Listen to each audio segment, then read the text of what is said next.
Okay. Council, delighted to call the meeting to order Wednesday, October 9th. Thank you for coming. All of you, we enjoyed the tour, and for the public's understanding that we had a function before this council meeting, so we had to delay it a bit. I will call the meeting to order at 2:30.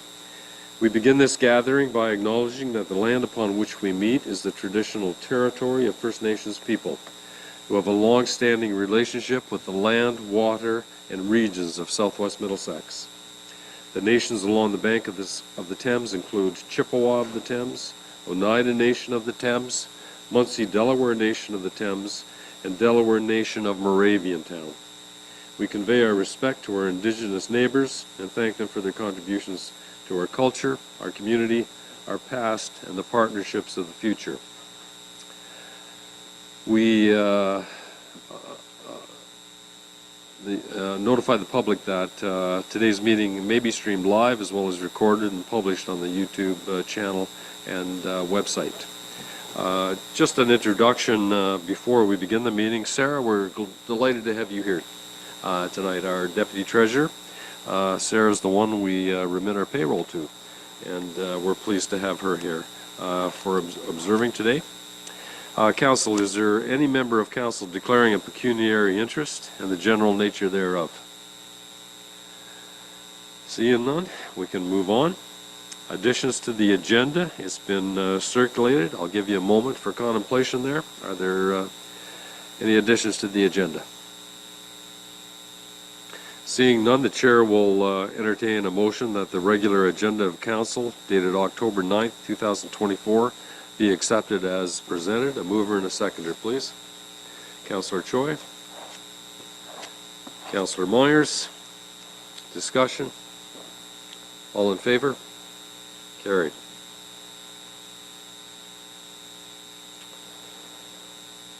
We have delegations and presentations. Lower Thames Valley Conservation Authority. We are pleased to have Mark and Valerie with us today. Please come up. Make yourself comfortable. Kendra will make sure you're wired there and your mic's on. Yeah. Mr. Mayor Mayhew, members of Council, thank you very much for inviting us today. First of all, I'd like to recognize Councillor Vink, who is the representative on the Conservation Authority Board of Directors and leads us in direction on how we operate the Conservation Authority. What I'm going to present today is our watershed-based resource management strategy, which is our next 5-year plan of what we're doing. So it's really important that we talk to member municipalities who are our main stakeholders in what we do and receive guidance from municipalities as we go forward. Next slide, please. So I'm not going to go through every single word on every slide. It is provided to you, but I will draw out hopefully the things that you may need to review this and things that you need to comment back to the Conservation Authority should you feel that we're not going in the right direction. So the document is strategic, so it's overbroad, but we are looking at actionable items in that document, and we do want you as one of the major stakeholders to have input and have confidence that we're going in the right direction. Next slide. This document is a synthesis of two things. It is not only the strategic plan for the Conservation Authority and its staff, it is the resource management plan for the management of resources. The Conservation Authority's role is to make the watershed a better place for our residents. We want to try to make things so that we leave them in a better way than we found them. And this is the idea behind the strategy. Next slide. In the strategy, like municipalities, the province has changed a lot of things over the last few years. Changed the Conservation Authorities Act, come down with a number of regulations that change how we do business. These elements here, natural hazard, management of lands, drinking water source protection, and a number of the monitoring programs we do both in surface water and groundwater are now called mandatory programs, and they must be done and funded as a requirement by the province. Next slide. What happened when we got these, we came to all our municipalities, including Southwest Middlesex, and we did talk about what the councils wanted the conservation authorities to do. And the general consensus, and it was through all 10 conservation authorities, all the way from London, right down to Lakeshore and Leamington, was to do the programs we are currently doing. And be careful about the money. That was a very, very important message from our municipalities, but continue doing the things that that the constituents of our watershed feel we should be doing. So to that end, every municipality signed an agreement that said when you do planning, include all your programs. And so the watershed-based resource management strategy not only includes those mandatory programs, but the rest of the slate of programs that we provide to our communities. Next slide. So this is a strategic planning document. It has a hierarchy of things that you will find. You will see a vision, a mission, core values.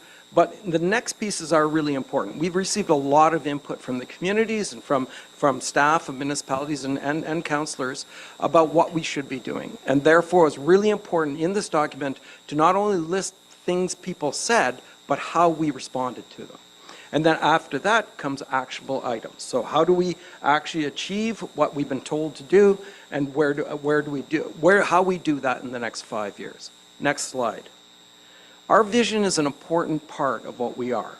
And it is important that it understands, that vision shows that we understand the importance between the environment and the health of our communities. It's an overall vision that we balance things between what we ask for in the environment and what the community needs to be healthy and vibrant. So that's an important part of our vision. Next slide. And in the mission, we talk about that we do it first. We actually practice what we preach when we deal with the environment. And that's an important part. Next slide are the core values, and I'll let you read those. But respect is an important one, particularly as we deal a lot with First Nations and look to respect the traditional knowledge that they bring to the environment. Next slide. What we did was we broke what we do up into 5 areas. So it's not only resource management, but strategic planning. We broke those things into 5 areas. And we call those areas of focus. I think of them as the buckets that go together to create the programs of a conservation authority. And they are healthy and climate resilient watershed for the first one, supporting sustainable growth for the next one, and connecting people to nature. Those are our programs. Then how do we do that as a staff and as a conservation authority? We become the partner of choice, and we have organizational excellence in what we do. Next slide. This slide shows you how we break down what we do into these buckets. So under healthy and climate resistant watersheds, we have our stewardship, our species at risk, all the agricultural programs that we work with farmers on, our urban stewardship programs, monitoring, and our watershed planning. In supporting sustainable growth, that's our natural hazards. That's where we deal with subdivisions, stormwater management, flooding, erosion, permits to make sure people are safe. That's where that bucket is. And also drought, our drought program. Conservation areas is part of the connecting people to nature, so our communications, outreach, the Scanado Village, all those types of properties that we maintain, our campgrounds, that's how we connect people to nature. And then organizational excellence is, and a partner of choice is seen that it's important in all areas of service that we provide. Next slide. There are a number of things that were used as a basis for this plan. There is a watershed plan called the Shared Waters Approach. It was done with Upper Thames and 8 First Nations, and it is the plan on how we, over time, work to make the Thames River cleaner and healthier. There are other strategic planning documents, and also there are a lot of input from people. Next slide. Out of those input came strategic objectives, and this is how we make judgments of whether or not we're succeeding. We use these strategic objectives as measurements. They are the sort of the major categories of measuring, and I won't go through them all, but you'll see that they are all formulated right from the first strategic area of focus right through. So the objectives are based. And you'll see later on that we answer to the objectives as we develop programs going forward. Next slide. In the document, you'll see a whole list of what people have said. And then you'll see how we've responded to that list. And that's an important piece. That is that input and response piece that I showed you in that triangle, and it's an important piece of this document. Conservation authorities are community-based. We need to answer what people want us to do because we are here. We aren't a district. We're a watershed. We're place-based, and we will always be in the communities and answering to the communities as we go forward. So this is part of that. Next slide. Out of that came a series of initiatives, and they're in those 5 bucket areas. And what I want to do at the to end this discussion is to show you what we're planning on doing in the next 5 years. Next slide. So under healthy and climate-resistant watersheds, we have a number of existing programs that answer what people have asked us for. We have our stewardship programs. We have our Chatham-Lambton Water Festival, which just ended. We had 2,100 kids in 3 days. You want chaos, that's called chaos. We support a number of partners. We never spend $1 of anything. We always try to spend 25 cents and get 3 other partners to spend 25 cents whenever we do any project. Species at risk programming, our monitoring programs, projects that are, like we do a lot of edge of field sampling for agricultural, different techniques in agriculture. So those are project-based sampling. Phosphorus reduction, we are just been notified, we're just about to sign an agreement where the federal government will be giving us $4 million a year for the next 3 years, of which the majority of that, over $3 million of that, will be going to the farm community to reduce phosphorus in the Thames River. It's a major initiative. It's the first really big money we've seen from the federal government to reduce phosphorus in the Thames River. And then our conservation areas also we use to show healthy and climate-resistant watersheds. Next slide. One of the things we've done over the last few years, we've helped a lot of municipalities write climate change plans. We haven't done one ourselves, so it's about time we did one. So that's one of the new programs. We are going to integrate our watershed monitoring. We do monitoring from bats to water quality to mussels to groundwater. We monitor a lot of things, and we want to make sure that we're doing it most efficiently we can as we move forward. So we're going to build a monitoring program. Most of our monitoring is funded through other agencies and stuff, and we want to pull it together so we're being as efficient as we can with that. The other thing that has happened is a number of municipalities are doing invasive species program. Could be Phragmites, that sort of thing. And one of our members said it's really important the Conservation Authority support municipalities in doing that. And that's where that initiative came from. And then the big phosphorus management program. Next slide. Now we're going to talk about supporting sustainable growth in our communities. One of the most important things we do, we have developed a customer service program. We have customer service guidelines provided by the province. Our guidelines are probably half the time that the province requires us to respond by. Most of our planning and permits are responded within a week to constituents, and that's an important piece. If we don't answer promptly, if your municipality doesn't get the answers they need from the specialists in our department, we want to know, because that is something we pride ourselves in. The flood forecasting plans, the low water response plans, that's the drought work, the river and creek safety, this is where we go into schools and talk to grade 4s about staying out of the water in the spring. The programs around the Great Lakes. Now, we are having a lot of issues on the Great Lakes. Your municipality doesn't have that issue, thank goodness. However, some of your neighbors in Elgin do.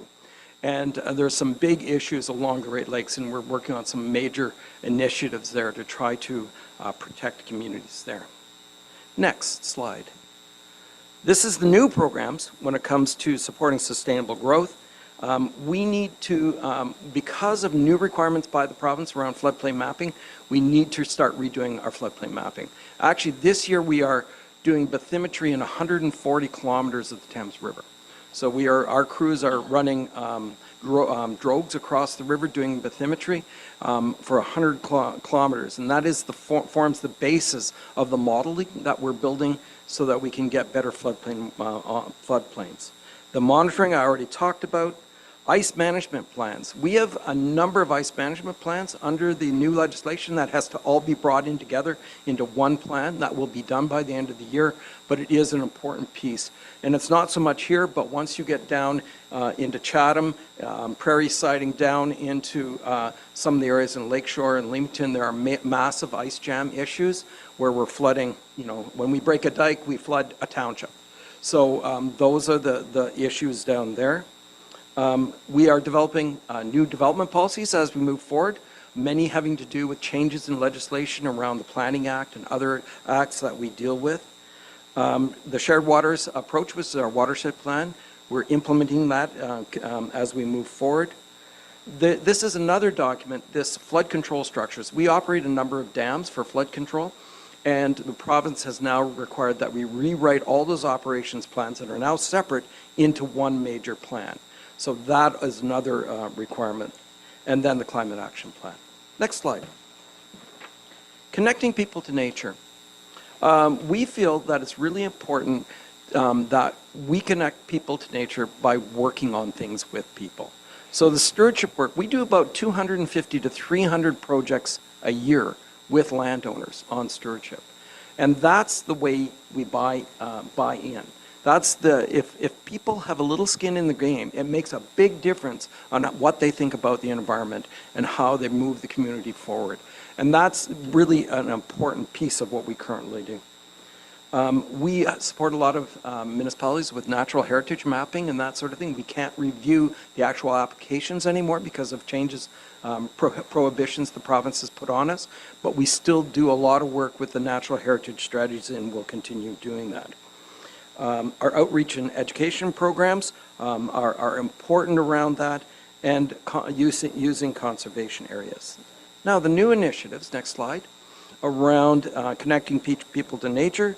We have to, by requirement of regulations, write a new land strategy. We will be circulating it. The draft is going to the board in a week and a half of that strategy. What has happened, anytime we get a major document, like this document in front of you, it goes to our board, and then our board directs us to send it out to our municipalities. So the board has seen this, and they will see the land strategy on the 17th, and it will be sent out to municipalities for you to look at. And that's a strategy on how we're going to deal with the lands as we move forward, the lands.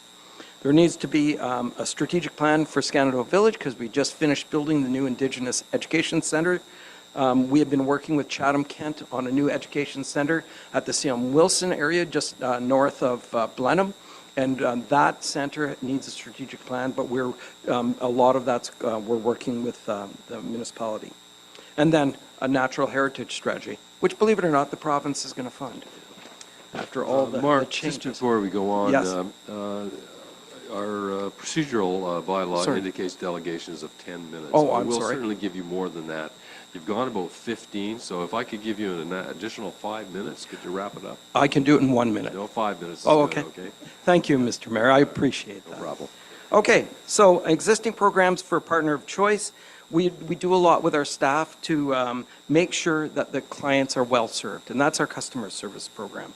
We do a stewardship awards for, and many members of this community have won those awards by doing amazing work in the watershed. And then we're doing financial reporting. Every 2 months, you get a financial report of where our authority is, so if you have a concern. So the next one is Partner of Choice New Initiatives.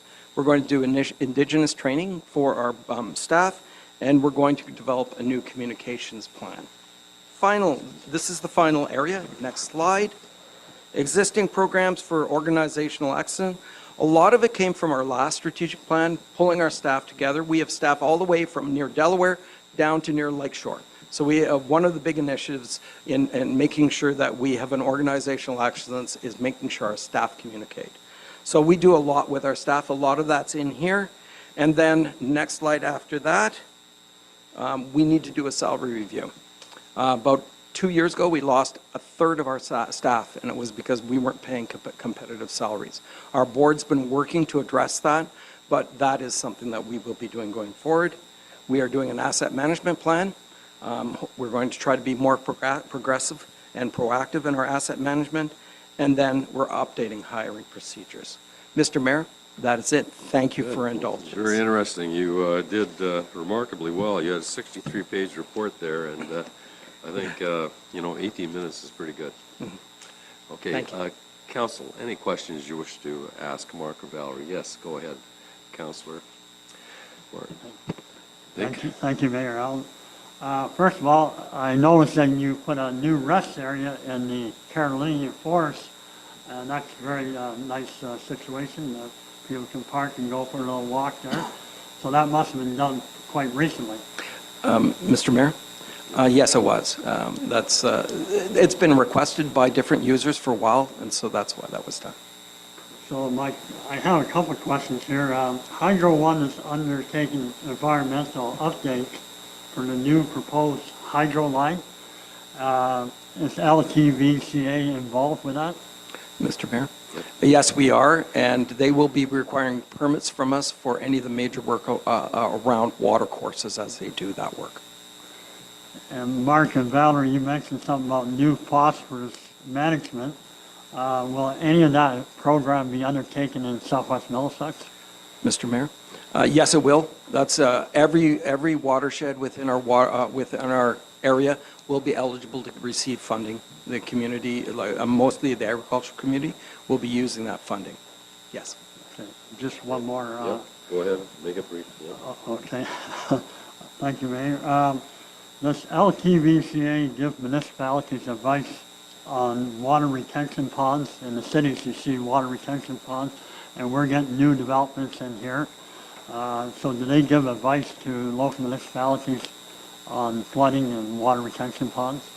Mr. Mayor? Yes, we have engineers on staff that do a full technical review of every stormwater management pond to ensure that the standards of the province are met regarding downstream flooding and erosion. Yes.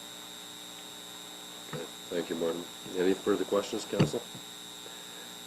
Well, we want to thank you people very much. I know you had some added responsibilities on you after the province came down with new mandates. We know they wanted you to focus on water quality and erosion, which should be your focus, but Big Bend is very dear to us in Southwest Middlesex, and we're neighbors to the Longwoods Conservation Authority, and it's very important to us as well. So we're glad to see that input to nature and education is there for families to enjoy and to discover what conservation is all about. So thank you very much again. Thank you.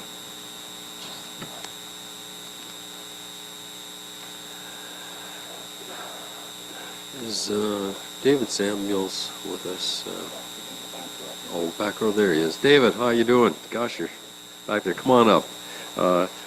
David, thank you very much for coming to us today. You weren't formally on the agenda. I was advised just before the meeting that you're here. I was pleased to receive that advice. And if you could introduce your subject to council and proceed, we'd appreciate it. Oh, great. So good afternoon, Council. Thanks for having me. So I'm here today to discuss the pump station cost-sharing agreement that was put forward by Morrow and his team with the help of, obviously, County Legal drafting the agreement. So this agreement is associated with the Stella subdivision agreement that's being planned to be built here, which will be, I believe, developing 52 single detached residential lots in the community. So this agreement is independent of that subdivision agreement, but it's related to it because it has a huge impact on the sanitary sewer and some of the servicing. So I'm here today just to give you a really high-level overview of the agreement. So the agreement basically just outlines some of the particulars and the cost sharing relationship between the municipality and the company. So essentially the overall purpose of this pump station project is to service the Stella subdivision and future projects in the municipality, which will benefit the municipality. So there's that broader municipal benefit attached to it as well. One interesting aspect with this agreement, how it's been tailored, is it's developer-driven construction. So the developer is responsible to go to tender and oversee all the actual construction and all the costs associated with that. The municipality we have in the agreement has the right to oversee everything and essentially sign off on the engineering decisions that are being made. So the municipality is able to review it periodically as much as they need to. And then there is, of course, a cost-sharing component to it, which is the entire purpose of this agreement. So essentially, the cost breakdown is Utopia, the company, is going to cover all initial costs, tendering, everything, but then once the pump station is complete to the satisfaction of the municipality and it meets all the designs, etc., the municipality will reimburse Utopia. This amount has been set aside in reserve, so it's been contemplated already in I believe, previous budget years. So that money will be exchanged once it's been developed to your satisfaction. There won't be any surprises. So the municipality will be involved in that process, but the front end of it will be the responsibility of the developer, which they take on that aspect.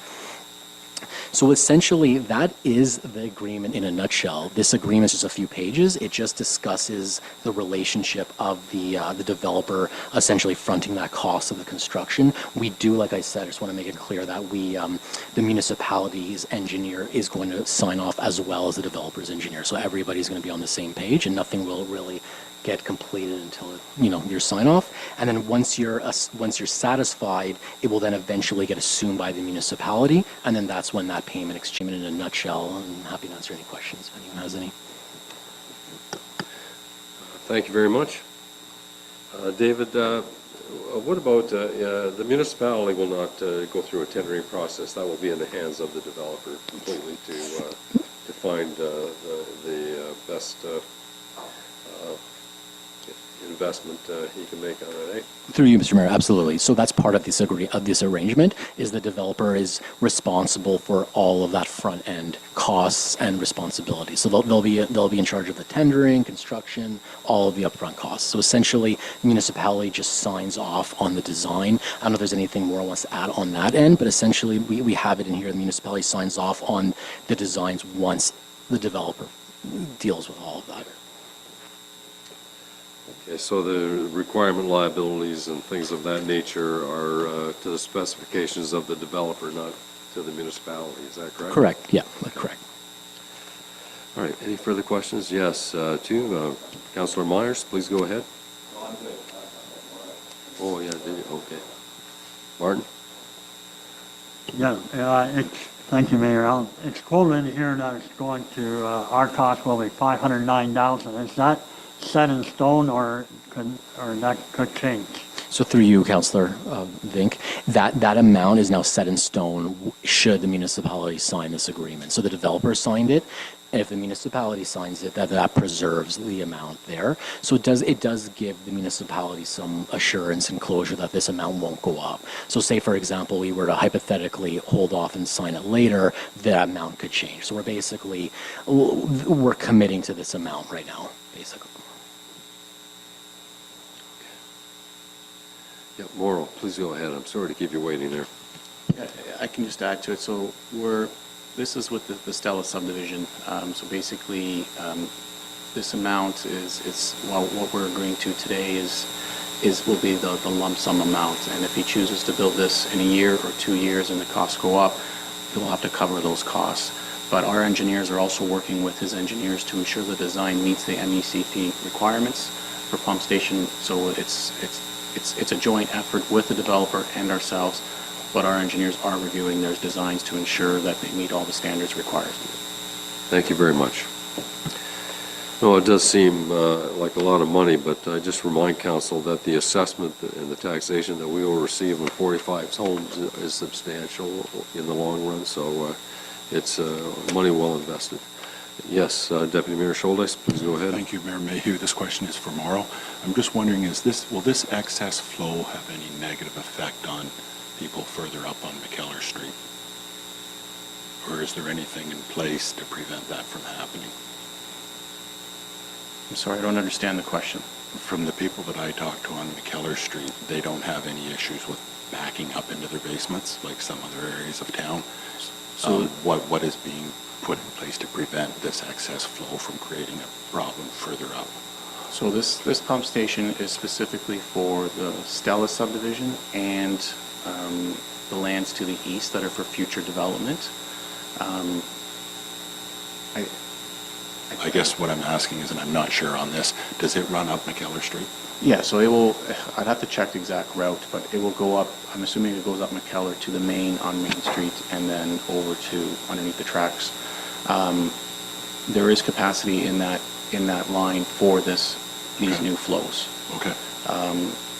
So I was asked by some of the neighbors there, so that's why I brought it up. yeah, it shouldn't be an issue from what I understand. The engineers have looked at it, the pipes, And they the think pipe there's size capacity there. the capacity should be there for these new flows for that pump station. Good. Okay. Now, with that being said, with the amount of homes that are going there, it's not that much more, but it's my understanding that the capacity is there. Okay, good, thank you. Thank you for that, Mauro. Any further questions? Well, David, I want to thank you very much for coming to Southwest Middlesex and informing us of this. We look forward to that development, and I know you're part of it. Okay, thank you. Thank you. Thank you, Mr. Mayor. And I'm not sure in terms of if there's, we're able to put forward a resolution for the municipality will actually need to enter into this agreement. Oh, it's in there? I didn't actually say. Okay, great. All right, well, thank you. There's no further questions for me then. All right, well, thank you for having me today. Thank you. Appreciate it. Council, we will move on now to number 5 in the agenda, the consent agenda. I'll read these out. If there's any you wish to be given attention to, just raise your hand. And if it's simple, we'll deal with it immediately. Should it be complex, we'll move it to new business. 5A, Middlesex County highlights. 5B, Middlesex London Health Unit board meeting. Southwest Middlesex vouchers. Southwest Middlesex Economic Development. Mark, yeah, go ahead. Yeah. Okay, I'll go you first. Thank you, Mayor Mayhew. I just see that we have another request for a farmer's market.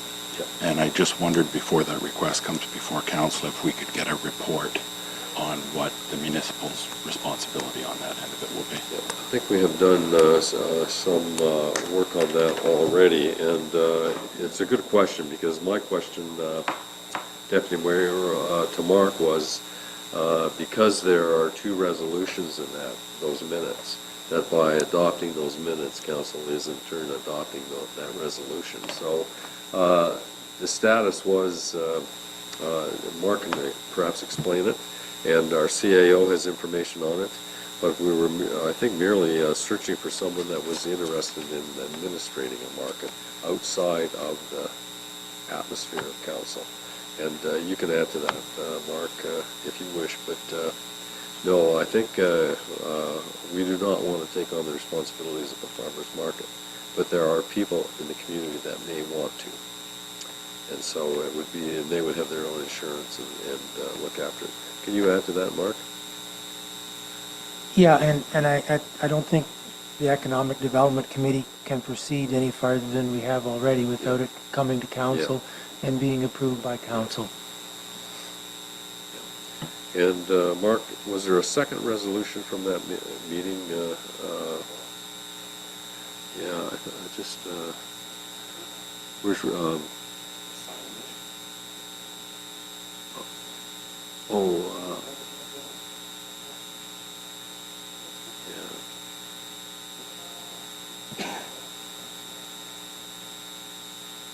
yeah, Amanda may be able to. We were talking about that today, and Amanda was going to do some homework before the meeting on that. If you could advise us, Amanda, I'd appreciate it. Thank you. Through you, Mayor. The Economic Development Committee passed 3 resolutions included in these minutes. The first being on the farmers market discussion. And to your question, Deputy Mayor Scholdice, they requested that staff look into private vendors to facilitate a market that would not involve municipal resources, and just to report back to them on potential opportunities. So it's intended at this time just as an exploration of opportunities, and as Councillor McGill, our chair, noted, any future approvals or any partnerships would have to come back to council. So it's just scanning opportunities. I know this ball's been kicked around quite a bit, and yeah, we just decided, there's got to be an outside source that would maybe be more effective at it than a local, yeah. No, it's Yeah. gone from CCC to the Economic Development Committee, and we think there may be some potential out there for outside administration. Okay, and that third one, Amanda, was? So the second one was that the municipality consult with Carafin, the Director of Economic Development, regarding the AMO Invest program. The AMO Invest program is a new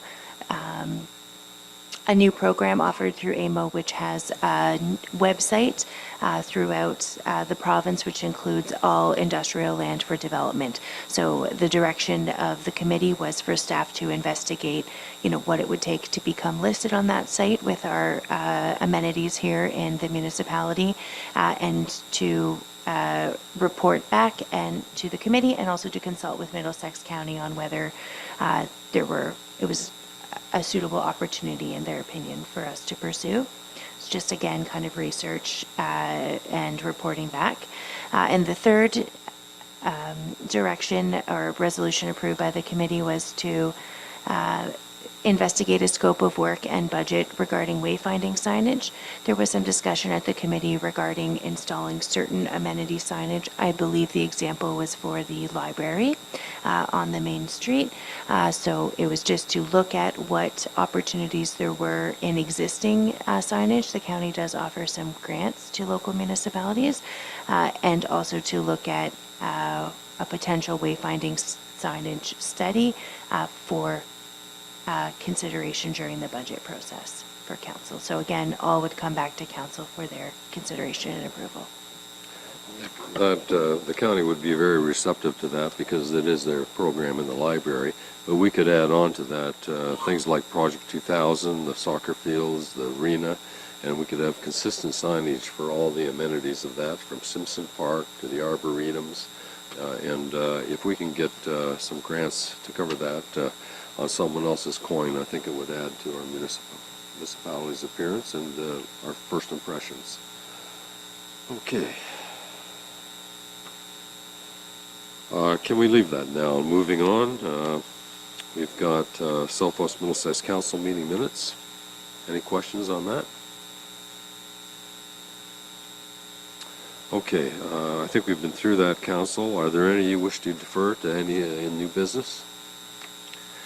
Seeing none, the Chair will entertain a recommendation that the Council for the Municipality of Southwest Middlesex receives the consent agenda items as information and approves the Council meeting minutes. A mover and a seconder, please. Councillor Choi, Councillor McCollum, all in favor? Carried. Council, as necessary to move into Committee of Adjustment, Chair will entertain a motion to do so. Is there a mover and a seconder? Councillor Vink, Councillor McCollum. That Council enter into the Committee of Adjustment, Kendra, at 3:08.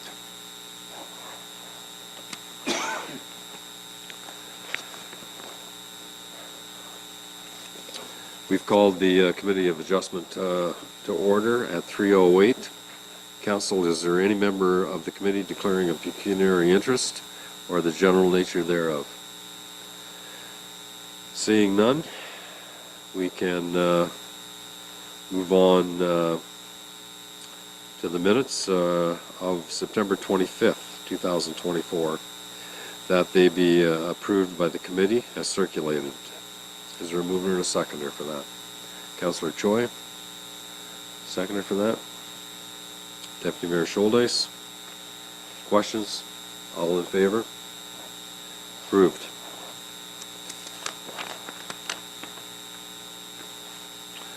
Alana, we have before us B18, B19, B20 consent application, 222 2226 and 22208 Tates Road. Can you tell council the purpose and effect of this application?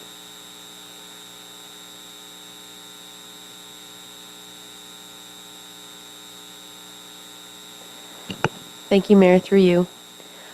So the purpose and effect of consent application B18-2024 is to sever a parcel of land known municipally as 22226 Tates Road to facilitate the disposal of a surplus dwelling as a result of farm consolidation. The purpose and effect of consent application B19-2024 is to sever another parcel of land known municipally as 22208 Tates Road to facilitate the disposal of a surplus farm dwelling as a result of farm consolidation. And the purpose and effect of application for consent B20-2024 is to establish a 6-meter wide well access and maintenance easement over the subject lands in favor of 222208 Tates Road. So the subject lands are designated agricultural within the Southwest Middlesex Official Plan and are zoned general agricultural A1. The lands as a whole contain 2 single detached dwellings and 2 sheds. Each parcel to be severed would contain a dwelling and a shed, and the parcel to be retained would be vacant and contains agricultural land used for field crop cultivation. The easement in favor of 222208 Tates Road would be located on the retained lands and would be 6 meters wide and approximately 68 meters in length. So the provincial policy statement, County of Middlesex Official Plan, and the Southwest Middlesex Official Plan generally permit lot creation in agricultural areas to dispose of a dwelling surplus to a farming operation as a result of farm consolidation, subject to criteria such as demonstrating farm consolidation, the dwelling being in existence for a minimum of 10 years, and the sanitary waste disposal system being wholly contained on the lot to be severed. Staff are satisfied that the criteria for the surplus farm dwelling severances are capable of being met through conditions of consent, and is of the opinion that the applications are consistent with the provincial policy statement and both the county and Southwest Middlesex official plans. Additionally, the provincial policy statement and both the county and Southwest Middlesex official plans generally allow for consents for easement purposes, such as a well access and maintenance easement that is being requested, provided a new lot is not created. Staff is of the opinion that the application to establish a well access and maintenance easement is consistent with the provincial policy statement and both official plans. In regards to agency comments, comments were received from the Manager of Public Works, Drainage Superintendent, St. Clair Region Conservation Authority, and CN Rail, and these comments are included within the report. And a comment from Lower Thames Valley Conservation Authority was received after the writing of the report, and they have noted no objections as the property is outside of their regulated area. No public comments have been received to date. Staff recommend that the consent applications be granted, subject to the conditions noted in the report for the reasons outlined in the report. Thank you. I'm here to answer any questions. Thank you, Alana. We'll have that opportunity to ask questions to Alana as we try to journey through the process, Council. The applicant will be allowed to speak should he or they be present. Okay. Committee member remarks. Are there any, Council? Would you wish to speak to this? Any councillor? Or ask any questions of Alana?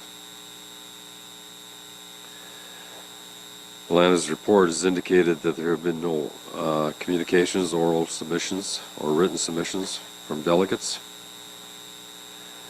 And the applicant's final remarks, they are not present. So the decision comes down to us. The recommendation has been put before you, subject to 9 conditions and subsequent to an additional 15 conditions. What's the wish of council? Okay, moved by Councillor Haggett that the application be accepted and seconded by Deputy Mayor Scholdice. All in favor? It's carried. Thank you, Alana. Something the chair needs to know? You're okay? Sorry, through you, Mayor. I just wanted to note there's 3 separate recommendations with this. Okay.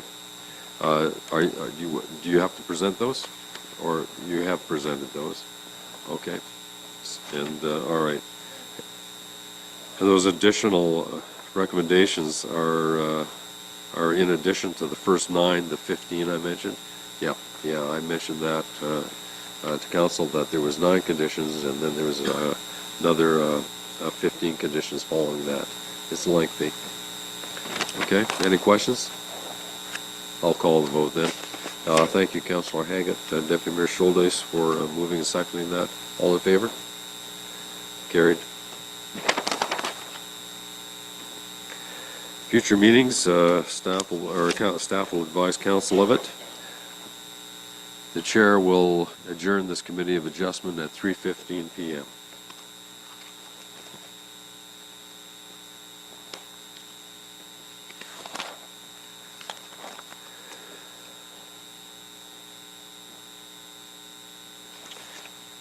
And Amanda, I'll work my way through this. If I may just check with you.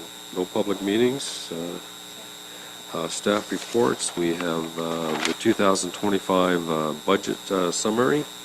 Will you be giving that, Amanda, that report, or will Sarah be giving that? Okay. All right. Well, please, Council, we're pleased to have the budget survey that was initiated, and the recommendation is before you, but I'll have Amanda speak to the process. Through you, Mayor, the municipality released an annual budget survey to solicit feedback from members of the public on funding priorities and satisfaction with existing service levels in advance of the 2025 budget process. The survey was advertised on the municipal website, social media, and included in the Middlesex banner, and was available from August 12th to September 20th. The survey had 84 responses, and the report provided summarizes the key feedback, and also attached is the detailed response, so council can see all the everything that was provided. I can go through this, but I mean, overall, there's some services used more frequently than others in the municipality as per the survey results. And most respondents, 72%, indicated their tax dollars they thought value for their tax dollars was good or fair. And the majority of respondents at 52% were satisfied with the overall services in the municipality. So the report today is provided for your information. I do want to note that staff will be utilizing this information to support preparation of the 2025 budget as well as the related visioning session. But happy to answer any questions on anything specific. Thank you, Amanda. Council, do you have any questions that you'd like to forward to Amanda through the chair? Yep. Deputy Mayor, please go first. Not really a question, just a comment. Sometimes these surveys are presented a little overly positive. I just felt this was very well balanced. I appreciate the report. It was a very worthwhile exercise. Yep. I think our report card is reasonably good too.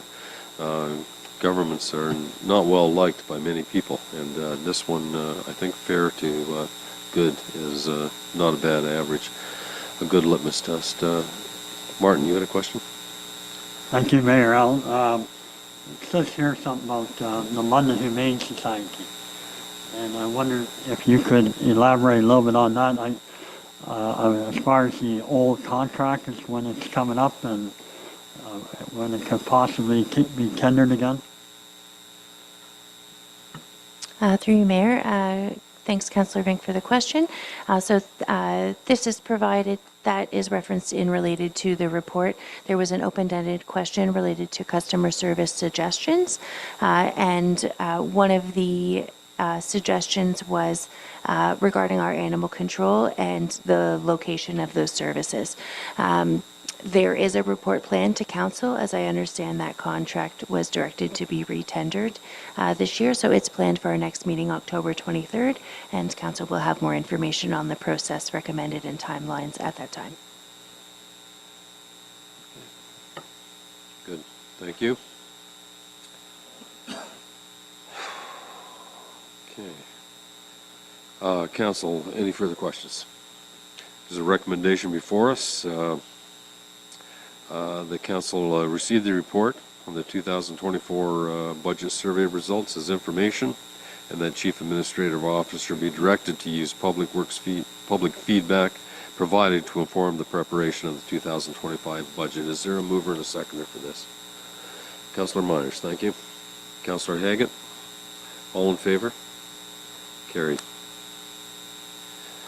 And Amanda, you're giving the 2025 capital planning report, sanitary pump station upgrade. Thank you. Through you, Mayor. So this report is provided for two purposes. One for planning and preparation for the 2025 budget, but more importantly, to support a municipal application to the Housing Enabling Water Systems Fund grant. The deadline for application to that grant is October 31st, or maybe November 1st, one or the other, a day apart. And the municipality has been working diligently to identify the best project for that grant application. The grant application does provide up to 73% of funding for overall projects that are approved through the grant. After reviewing all municipal projects on the radar and the timeliness of them, and within the parameters of the Housing Enabling Water Systems Fund grant, the industrial road sanitary pump station is recommended to council as the best fit for that grant. And it's recommended for a number of reasons. One is its timeliness, meets the grant parameters in terms of when it would need to be built, but also it's already a piece of infrastructure that has been committed to through the completion and approval of other developments, specifically the greenhouse and worker accommodation would be served by this sanitary pump station.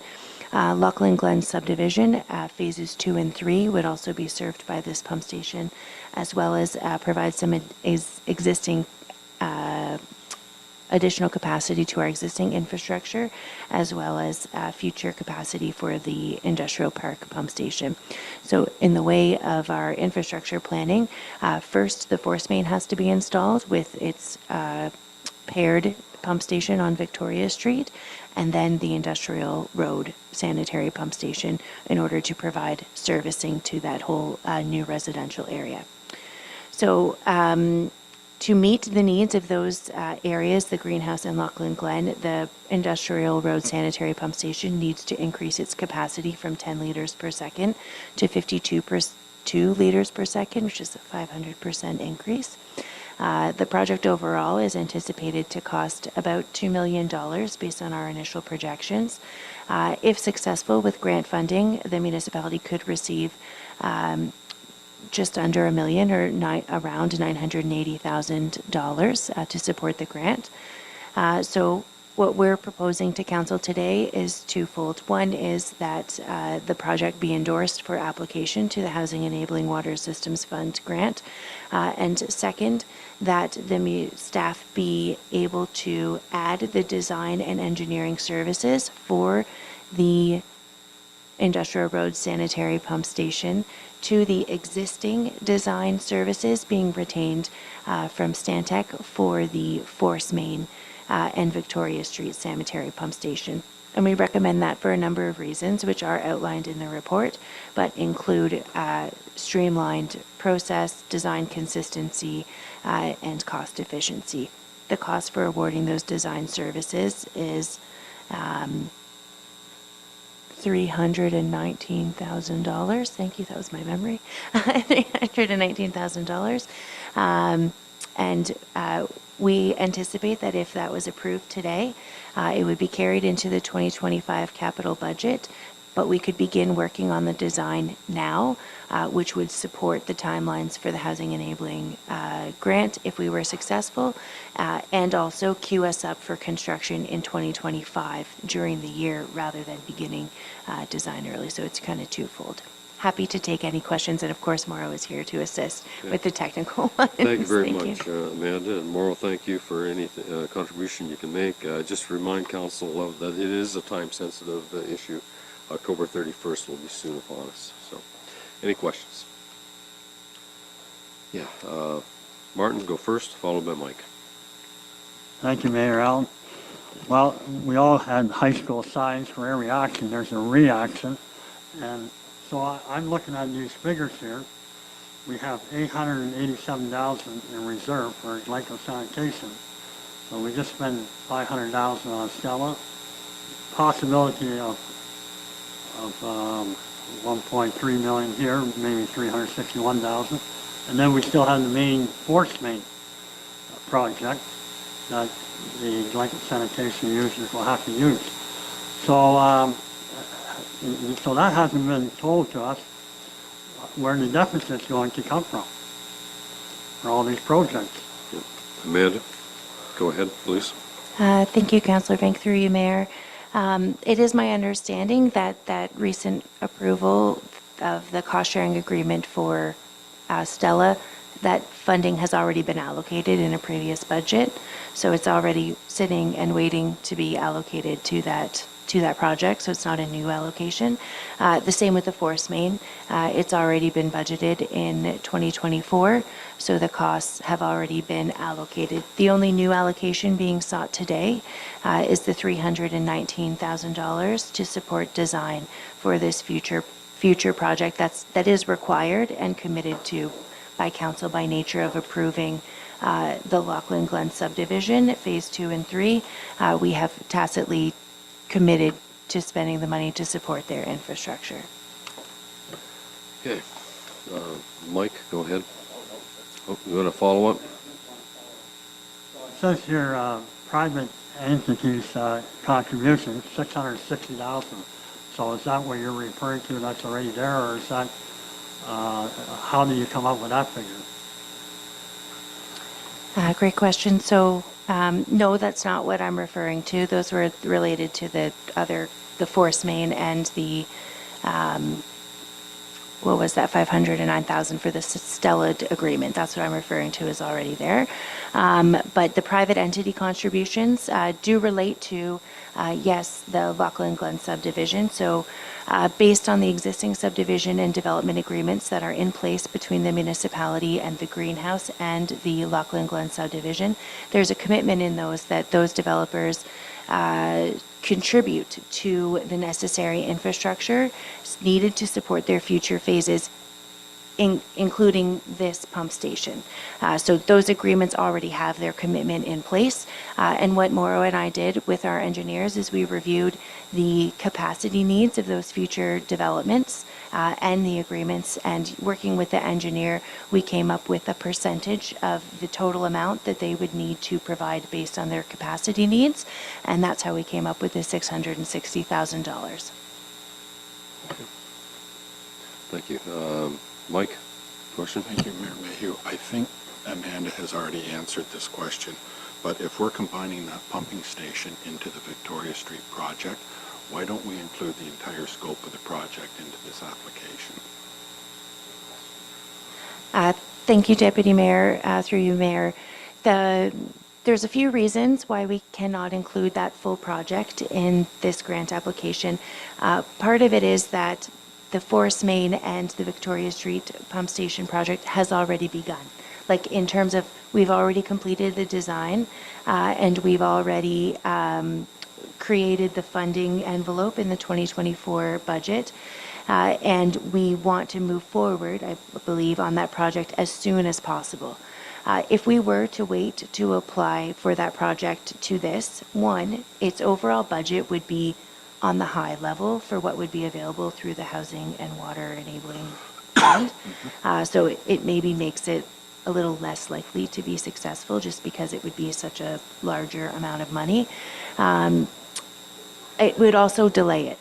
So the good thing with the proposed industrial road sanitary pump station is that while it is on our radar as a future and a needed infrastructure project, it's not one that we already have invested a lot in to get underway. And therefore, waiting for grant approvals wouldn't hold us up. It would actually complement our project timelines. It also better aligns. The force main specifically doesn't completely contribute to supporting new development. And one of the parameters of the Housing Enabling Water Systems Fund grant is that proposals need to focus on supporting new development, that link between the industrial road sanitary pump station is much clearer and easier to make, and we feel providing a stronger grant application when just focused on that project. Good, okay, thank you. Great. Any further questions, Council? Yes, Mark, go ahead, please. Yeah, this report is showing a grant which we may or may not get. So what happens if we approve this recommendation today and then we don't get the grant? Thank you, Councillor. Great question. What would happen is we would have invested, the potential risk is that we're not successful in the grant, and we would have invested $300,000 in the design of a project that we have to do. Like, we have to do the project to support the approved developments. So in the worst case, we've invested that money now and council doesn't approve moving forward with the pump station in 2025, and instead it's a 2026 contemplated capital project. But it will be a recommended 2025 project no matter what, whether we receive the grant or not. And then it would be up to council to complete their prioritization based on the commitments the municipality has already made. There's no guarantees of grant applications, but I think we're due for acceptance on one. We were refused one a short time ago, and I can assure you that the mayor will be contacting the Honorable Pinsino and asking him to advocate on our behalf for this grant. I can assure council of that. There's no guarantees, but we'll certainly do everything we can to have a successful application. And as I noted earlier, there's a deadline of October 31st. Any further questions, Council? Yep. Jody? Yep. Okay, go ahead, Mike. Yep, go ahead. Thank you. This is for Morrow. I just wondered where we're at on this, Morrow. Are we at the design and planning stage? And will there be an environmental assessment done on this? With the industrial road pump station, Correct. we haven't done, basically all we've done now is we've looked at the flows at the existing industrial pump station to ensure that we have the capacity for the force main. So we've actually designed the force main for these upgrades because we know that we need these upgrades at the pump station in order to support the Lochlan Glen subdivision and the future greenhouse operations. So we've only really done that at this point of the stage. But one other point to maybe even emphasize is that when we design the Victoria Street pump station, there might be some similarities that are done there that can be incorporated in the industrial road pump station that might even have some cost savings. So that's why we're trying to support Stantec to expand the scope of the project to include that, because they're already looking at one of our pump stations already. So we're hoping that when they do the industrial pump station that there might be some similarities and there might be some cost savings to the municipality. And will we be doing an environmental assessment on it? That's a great question. That will be that's a ministry question. We'll have to submit that to them and they'll let us know. I was just reading the criteria last night on the funding, and they said if you could get to the environmental assessment stage, you'd be in a lot better position for approval. Yeah, with the Victoria Street pump station, we didn't have to do that, but the ministry is very open-ended. I don't know what they're going to require. Okay. Yeah, Thanks. but it is a possibility. Okay. Yeah, no, it's an unknown element. Any further questions? Jody? I just have a comment that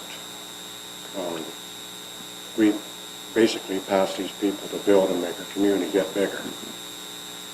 And I'm going to move a yes on this, because I don't want to see the same thing that's happened to me 10 years from now. We've got to support this, and they'll build. But if people come and it don't work, you know what happens. Yeah, And we've no, been I dealing know. with No, it. it's to foster growth. And it's the And, time, if the yeah. same people are doing it, it's probably Yeah. cheaper than bringing them back 2 years from now to do it. Yeah, and not only that, as chair, it's a good point, Jody, you make. And as you know, Jody, social media, many people are in support of better infrastructure before we proceed with this building. And they're a little worried about it, that looking at this growth, we have to make sure that we've got the amenities to handle it. So it's a good point. Yep. Any further questions? Yep. Last one. Okay, thank you. I'm just a little leery about some of these figures because we just had this tour today, and I think a few meetings ago, we approved living quarters at the greenhouse operation, and I don't recall exact figure how many people were supposed to be able to be in these living quarters, but it was a lot more than 40. Today we hear there's only going to be 40 full-time jobs in the greenhouse. So some of our figures are not adding up, what we're receiving. Yeah, but some of those workers, they're workers for the corporation, but they're not workers for that particular greenhouse. They could be employees of other greenhouses located in southwestern Ontario, in the St. Thomas region particularly. Could be living there. Because there's no living quarters in the St. Thomas region as compared to what they're planning on building here. But, you know, those residents of those houses patronize our grocery stores, our variety stores, you know, music at the park, things like that. So there is some spin-offs. One follow-up question. Martin, if you have one.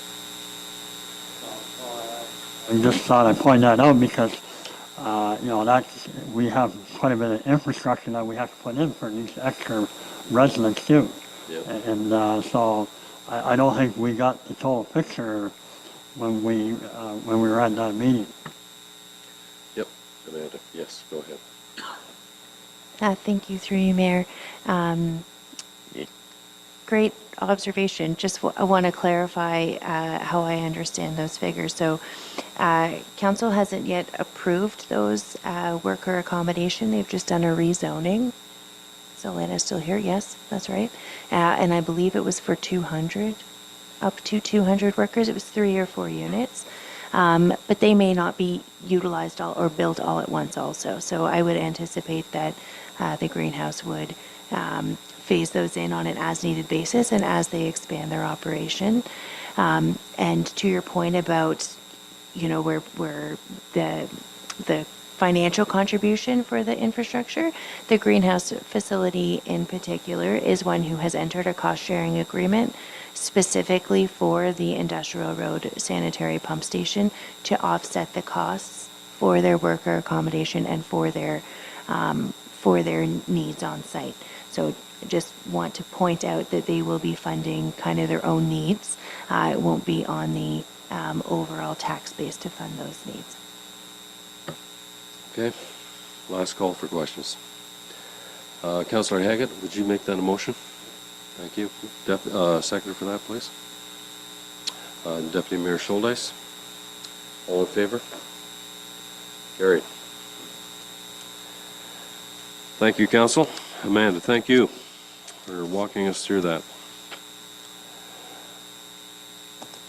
And now we have the proposed reallocation of capital surplus to support the completion of Simpson Park. If you'd like to walk us through that, it'd be great. Kevin, I'll give you the mic.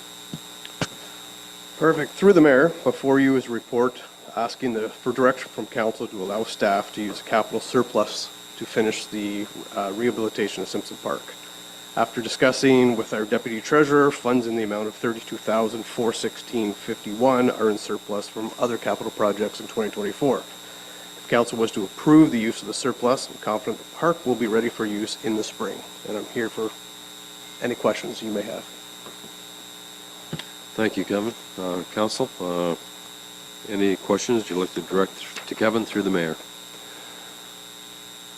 Failing which, the recommendation is before you. Is there a councillor that would support this recommendation? Councillor Myers, thank you.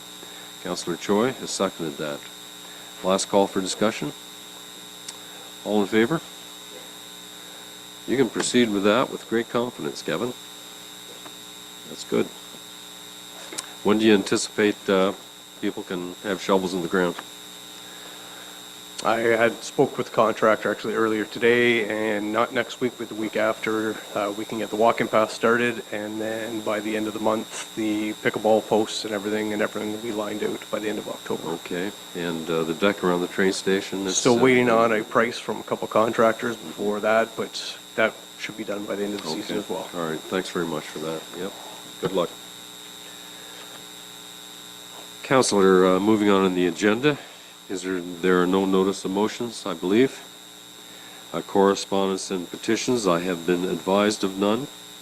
And unfinished business, there is not any items.